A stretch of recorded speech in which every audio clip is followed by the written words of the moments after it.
लाडकी बहीण योजना आणि लाडकी बहीण योजनेअंतर्गत आजचा दिवस खूप जास्त महत्त्वाचा असणार आहे. कारण एकतर आज लाडक्या बहिणींच्या खात्यावरती रक्षाबंधनाच्या निमित्ताने जो जुलै महिन्याच्या हप्त्याचा GR आला होता त्यानुसार 1500 रुपयांचे वितरण होऊ शकते. कारण उद्या पुन्हा एकदा त्या ठिकाणी सुट्टी असणार आहे. मग जर वितरण आज व्हायचे असेल तर लाडक्या बहिणींना 1500 रुपयेच येणार.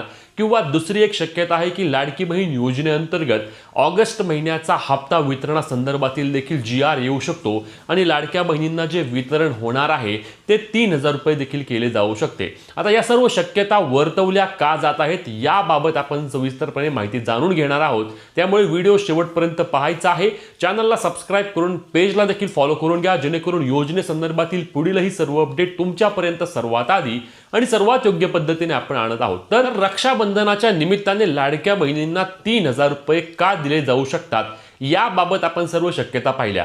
एकतर 12 ऑगस्ट रोजी जुलै महिना हप्ता वितरणाअंतर्गत 339 कोटी रुपये अनुसूचित जाती प्रवर्गातील महिलांसाठी हा एक GR आला होता. आपण पाहिलं आहे की लाडकी बहीण योजना मार्च आणि एप्रिल महिन्यापासून नवीन लेखशीर्षाखाली चालते.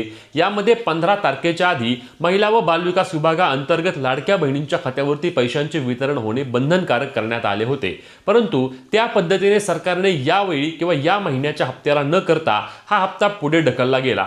GR देखील वेबसाईटवरून काढून टाकण्यात आला आणि वेबसाईटवरून काढून टाकण्यात आलेला GR हा काल सोमवारी पुन्हा एकदा वेबसाईटवर आलेला आहे 24 ऑगस्ट रोजी. रक्षाबंधन 28 ऑगस्ट रोजी असणार आहे. आणि आपण मार्च आणि एप्रिल या 2 महिन्यांच्या हप्ता वितरणाच्या वेळी एक बाब पाहिली होती. त्यामध्ये लक्षात घ्या की लाडक्या बहिणींना 1500 रुपये आज आले आणि उद्या परत 1500 रुपयेचे 3000 रुपयांचे वितरण केले होते.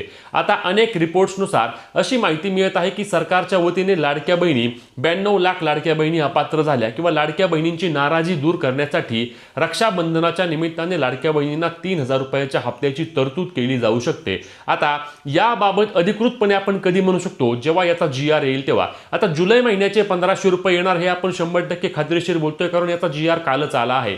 जर त्या जुलै महिन्याच्या हप्त्याचे वितरण आजपासून सुरू झाले तर लाडक्या बहिणींना रक्षाबंधनाच्या निमित्त 1500 रुपयेच मिळतील. पण जर या संदर्भात आजही संध्याकाळपर्यंत एक नवीन GR आला तर हे वितरण गुरुवारपासून सुरू होऊ शकते आणि लाडक्या बहिणींच्या खात्यावरती गुरुवारी 1500 शुक्रवारी 1500 अशा पद्धतीने 3000 रुपये देखील येऊ शकतात. आणि या संदर्भातच आज आपल्याला सर्व माहिती समजणार आहे. काल मंत्रिमंडळ बैठकीमध्ये आपण हे देखील पाहिलं की कर्जमाफी संदर्भात देखील एक नवीन GR आला आणि त्यामुळेच आज देखील आपल्या लाडक्या बहिणींसाठी पुन्हा एकदा निधी वितरणाबाबतचा एक GR येऊ शकतो. आणि तो GR जर आला तर लाडक्या बहिणींना रक्षाबंधनची 3000 रुपये मिळतील, अन्यथा लाडक्या बहिणींना 1500 रुपयेच मिळणार आहेत. अशा संदर्भातील सर्व सध्या बाबी आहेत. कारण अनेकांचा एक संभ्रम होता की खरंच 3000 रुपये येऊ शकतात का, की 1500 रुपये येणार. अनेक माध्यमांमध्ये बातम्या आहेत की 3000 रुपये जमा होणार. मागणी नक्कीच 3000 रुपयांची आहे. सरकारच्या बाबतीने देखील याबाबत सकारात्मक विचार सध्या होऊ शकतो. कारण एकीकडे महिला सध्या नाराज असल्याचे पाहायला मिळत आहे. जवळपास 92-93 लाख लाडक्या बहिणी जर योजनेतून अपात्र झाल्या आहेत तर नक्कीच त्यांची नाराजी असणार आहे. आणि म्हणून ही नाराजी दूर करण्यासाठी सरकारच्या वतीने काही प्रमाणामध्ये डॅमेज कंट्रोल करण्याचा प्रयत्न केला जाऊ शकतो. आणि म्हणून लाडक्या बहिणींना एकत्रित रक्षाबंधनाच्या निमित्ताने 2 महिन्यांचा लाभ दिला जाऊ शकतो. कारण जुलै महिन्याचा हप्ता आहे तो महिना संपला आहे आणि ऑगस्ट महिना देखील आता संपायला आला आहे. म्हणून सरकार ऑगस्ट महिन्याच्या हप्त्याचे वितरण येत्या 2-3 दिवसांमध्ये करून लाडक्या बहिणींना एकत्रित 3000 रुपयांचे गिफ्ट देऊ शकतं. तुम्हाला काय वाटतं, लाडकी बहीण योजनेअंतर्गत जुलै महिना आणि ऑगस्ट महिना एकत्रित रक्षाबंधनच्या निमित्ताने 3000 रुपये मिळावेत का? नक्की कमेंट करून सांगा. तुमचे जे काही प्रश्न असतील ते कमेंटच्या माध्यमातून विचारून व्हिडिओ जास्तीत जास्त शेअर करायला, आपल्या पेजला फॉलो आणि चॅनलला सबस्क्राईब करायला विसरू नका.